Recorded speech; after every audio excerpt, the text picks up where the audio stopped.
Dos buques de guerra estadounidenses acaban de cruzar el estrecho de Hormuz a plena luz del día, con los transpondedores encendidos, sin pedir permiso y sin que nadie los detuviera. Esto no había ocurrido desde que comenzó la guerra, y lo que ese cruce significa para Irán es algo que el régimen nunca quiso que el mundo viera con tanta claridad. Quédate porque en los próximos minutos vas a entender exactamente por qué esto cambia todo, qué dice sobre el estado real del régimen iraní y por qué el farol más costoso del año acaba de colapsar frente a las cámaras satelitales del mundo entero. La historia que comienza aquí no tiene precedente reciente en el Medio Oriente, y lo que revela sobre el poder real de Irán en este momento es más devastador para el régimen que cualquier bomba que haya caído en sus instalaciones militares durante toda la campaña. Durante semanas, Irán jugó una carta muy específica y sumamente calculada. Afirmó públicamente que había llenado de minas submarinas el estrecho de Hormuz, la ruta por donde transita casi el 20% del petróleo que consume el planeta entero. Imagina eso, un solo punto en el mapa, un cuello de botella de apenas 33 kilómetros en su parte más estrecha, supuestamente bloqueado por un régimen que apostó su última ficha de poder a que nadie en el mundo se atrevería a cruzar. Los barcos civiles entraron en pánico, los petroleros internacionales esperaban instrucciones antes de moverse un solo metro. Nadie quería ser el primero en probar si las minas eran reales o si todo era un teatro elaborado, y mientras tanto, Irán declaraba públicamente que cualquier embarcación tendría que coordinarse de manera directa con su ejército para obtener paso seguro. Un viceministro de Relaciones Exteriores iraní lo confirmó en entrevista apenas días antes de los eventos de hoy, describiendo restricciones técnicas producto de la guerra y prometiendo que el paso seguro estaba garantizado siempre y cuando los barcos avisaran primero. Era un farol colosal, cargado de consecuencias económicas reales para el mundo entero. O era algo mucho más peligroso que un farol. Eso nadie lo sabía con certeza, y esa incertidumbre era precisamente la herramienta de Irán. Aquí es donde todo cambia, esta mañana, sin previo aviso y sin coordinación alguna con las autoridades iraníes. Dos buques de guerra estadounidenses entraron al estrecho de Hormuz, cruzaron hacia el Golfo Pérsico y luego salieron sin problema alguno. Así de simple, sin incidentes, sin disparos, sin minas. Solo el silencio ensordecedor de un bloqueo que se derrumbó frente a los datos satelitales del mundo entero. El recorrido está completamente documentado. Los transpondedores estaban activados durante toda la travesía. La misión duró varias horas, ocurrió a plena luz del día, y cualquier persona con acceso a datos de tráfico marítimo pudo seguirlo en tiempo real desde cualquier parte del mundo. No fue un movimiento secreto, fue deliberadamente visible, y esa visibilidad era parte del mensaje. Ahora bien, hubo un medio estatal iraní que intentó negar lo que ocurrió. Según ese medio, los buques intentaron entrar, pero la marina iraní los amenazó directamente y se retiraron. El problema es que ese mismo medio ya había sido pillado mintiendo múltiples veces durante las semanas anteriores sobre este mismo conflicto. 3 fuentes independientes confirmaron el tránsito completo de este a oeste. Los datos satelitales lo respaldan sin ambigüedad posible. Y lo más revelador de todo, funcionarios estadounidenses confirmaron abiertamente que este movimiento no fue coordinado con Irán en ningún momento. Nadie llamó, nadie pidió permiso ni notificó nada. Simplemente entraron, navegaron la ruta completa a la vista de todos y salieron. ¿Recuerdas la gran amenaza sobre las minas submarinas? Nadie esperaba lo que vino después. El New York Times reportó algo devastador para la narrativa del régimen. Irán no puede encontrar las minas que él mismo supuestamente colocó en el estrecho. Piénsalo un momento. Hay 2 explicaciones posibles. La primera es que nunca existió un mapa real porque las minas nunca fueron colocadas de manera organizada y el bloqueo fue un bluff desde el principio. La segunda, y esta es la más inquietante, es que la persona responsable de colocarlas conocía la ubicación exacta de cada una y quedó sepultada en un búnker subterráneo durante los ataques estadounidenses. Sea cual sea la verdad, el resultado práctico es idéntico. Irán no controla su propia amenaza. La herramienta con la que pretendía paralizar el comercio mundial ahora lo tiene atrapado a él, incapaz de saber exactamente qué hay debajo del agua que él mismo agitó. Y si eso no fuera suficiente para derrumbar el relato, el presidente Trump publicó esta mañana una declaración que terminó de demolerlo por completo. Confirmó que las fuerzas estadounidenses están llevando a cabo una misión activa de limpieza de minas en el estrecho de Hormuz. Señaló que los 28 barcos minadores de Irán están en el fondo del océano. Y agregó algo completamente sin precedentes en su estilo directo y sin filtros, que esta operación se realiza como un favor para países de todo el mundo, incluyendo China, Japón, Corea del Sur, Francia y Alemania. Países que, según sus palabras, no tienen el valor ni la voluntad de hacerlo por sí mismos. Estados Unidos está despejando el estrecho para el comercio global, mientras el resto del mundo observa sin mover un dedo. El mensaje político es tan deliberado como contundente. Pero aquí hay un detalle técnico que cambia completamente la lectura de los hechos y abre una pregunta que queda sin respuesta por ahora. Los dos buques de guerra que cruzaron el estrecho esta mañana, según expertos navales basados en información pública disponible, no cuentan con capacidades avanzadas específicas de detección y remoción de minas. Entonces surge la pregunta que nadie está respondiendo con claridad todavía. ¿Cuál era exactamente su misión real? Tal vez estaban escoltando un petrolero hacia el interior del Golfo Pérsico. Tal vez era exclusivamente un mensaje político y militar directo a Teherán.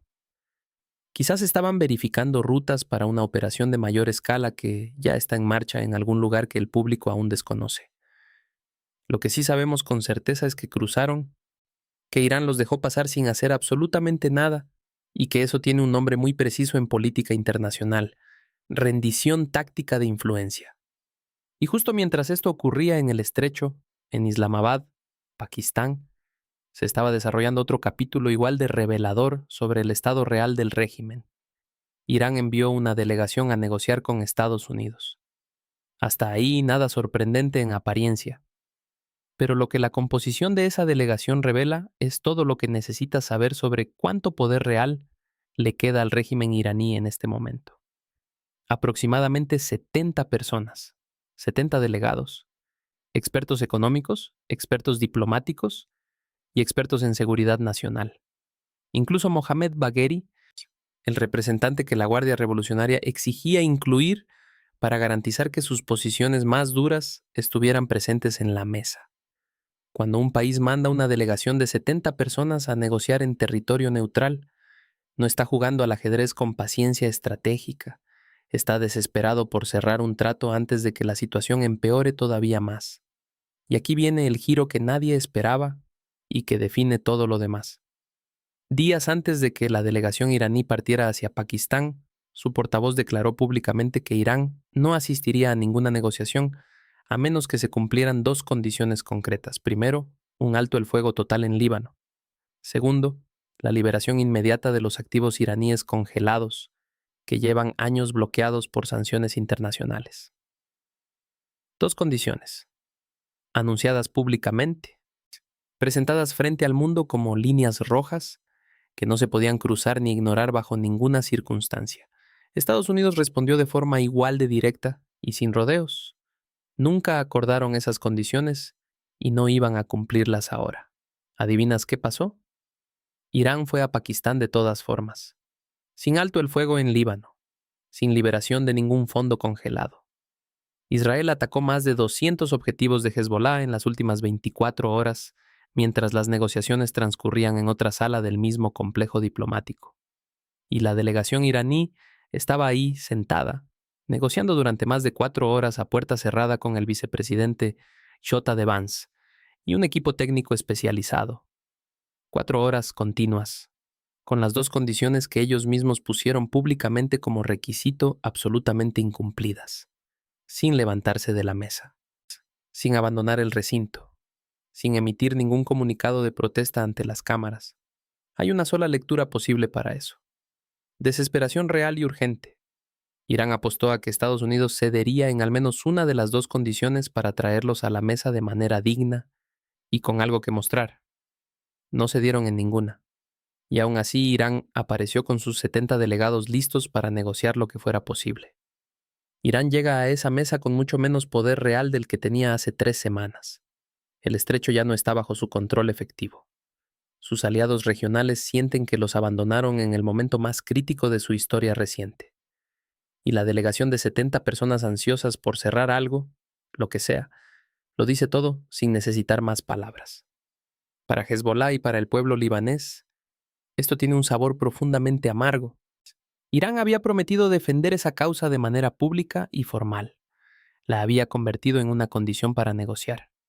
Y después de que esa condición fue ignorada completamente, Irán siguió negociando como si nunca hubiera dicho nada al respecto.